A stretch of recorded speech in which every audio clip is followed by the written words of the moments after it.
कोई missile experiment जो था वो करने जा रहा था पाकिस्तान और वो सही नहीं हो पाया। कुछ लोगों के का ये भी ख्याल है कि हो सकता है कि जो ड्रोन अटैक की बात की जा रही है शायद वो भी हो सकती है।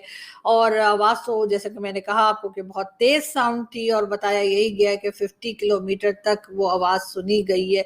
मगर बात सारी ये है कि आखिर हम ये मिसाइल पे मिसाइल बनाते क्यों चले जा रहे हैं। हमारे पास इस वक्त भी जो बताया जाता है कि भारत से ज्यादा मिसाइल्स इस वक्त पाकिस्तान के पास है और हम अभी भी बनाने से रुक नहीं रहे। हमने करना क्या है, हमने इन मिसाइल्स को कहाँ इस्तेमाल करना है। जाहिर है हम तो अपना दुश्मन फिलहाल सिर्फ भारत को ही बताते हैं, लेकिन बात सारी ये है कि यही पैसा जो है वो मिसाइल्स पे खर्च करने के बजाय हम अपने लोगों पे लगा सकते हैं।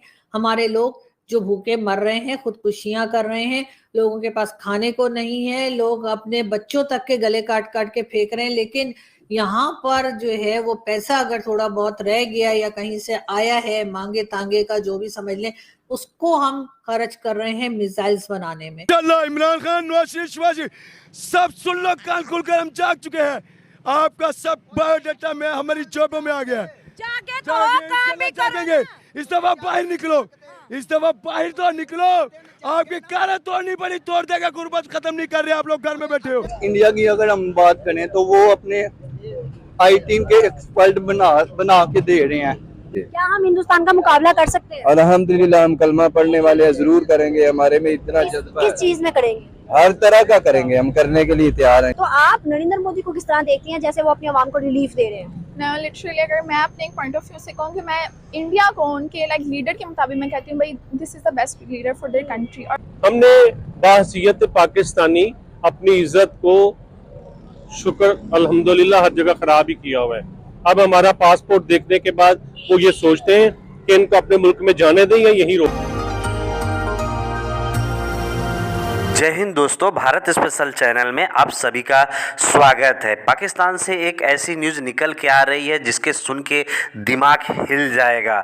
जी हाँ, पाकिस्तान का जो न्यूक्लियर प्लांट है डेरा गाजी खान इलाके में, वहाँ पे एक बहुत बड़ा विस्फोट हुआ है।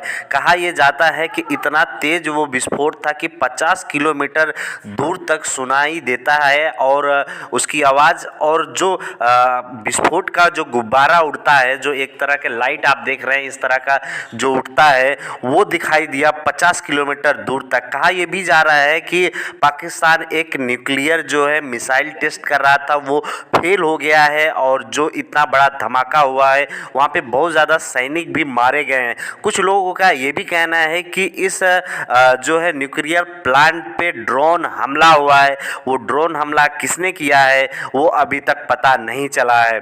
सूत्रों का ये भी कहना है कि वहाँ पे जो है बहुत कुछ जान माल का नुकसान हुआ है, पर पाकिस्तान अभी भी इस खबर को छुपा रहा है। अंदर ब्लास्ट हुए थे और ये हमारे बम हमें पे फट गए थे और फिर एक हंगामा था और उसके बाद भी मेरा ख्याल है कि ना उस वक्त भी इस न्यूज को दबाने की कोशिश की गई होगी। तो ये कोई पहला वाकया नहीं है, पाकिस्तान में इस तरह के वाकयात होते रहते हैं।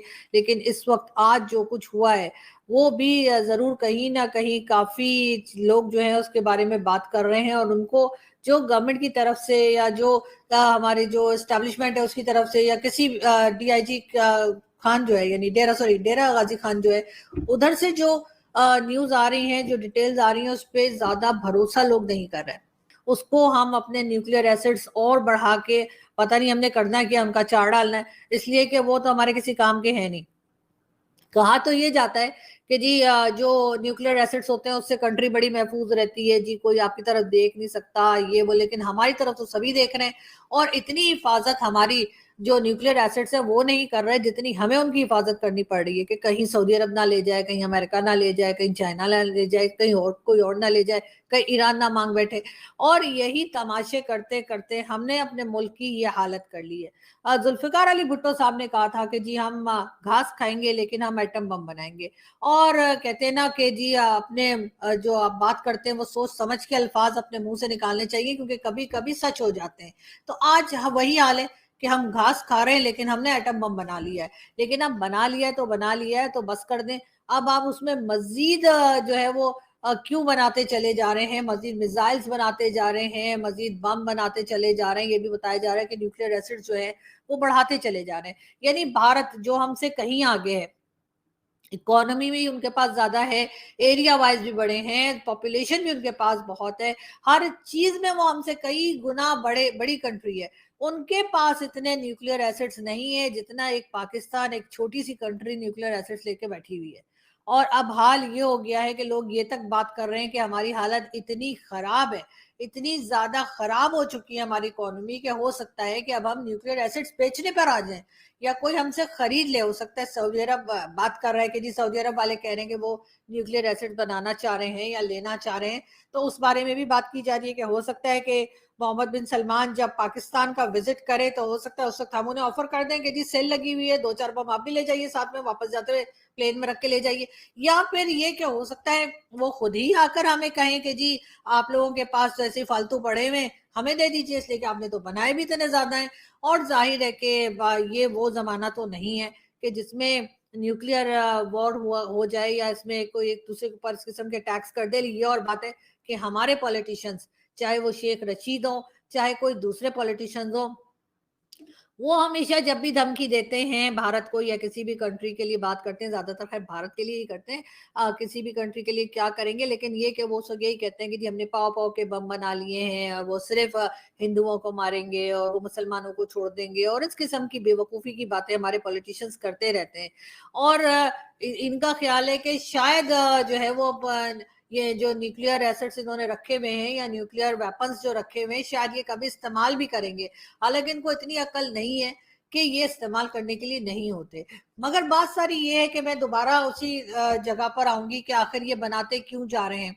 हमारे यहाँ जो लोग इस मतलब यहाँ पे पाकिस्तान में जो पॉलिसी मेकर्स हैं, जो पाकिस्तान को चला रहे हैं, जो पाकिस्तान को कंट्रोल करते हैं, जो पाकिस्तान के करता धरता है, क्या ये बात वो नहीं जानते कि ऐसा नहीं होना चाहिए और पाकिस्तान को इस तरह की चीजों से दूर रहना चाहिए। और अब हमें अक्ल आ जानी चाहिए कि ये वेपन्स और ये न्यूक्लियर वेपन्स और ये सब चीजें जो हैं ये हमें हिफाजत नहीं दे रही हैं और ना ही हमें रोटी दे रही हैं।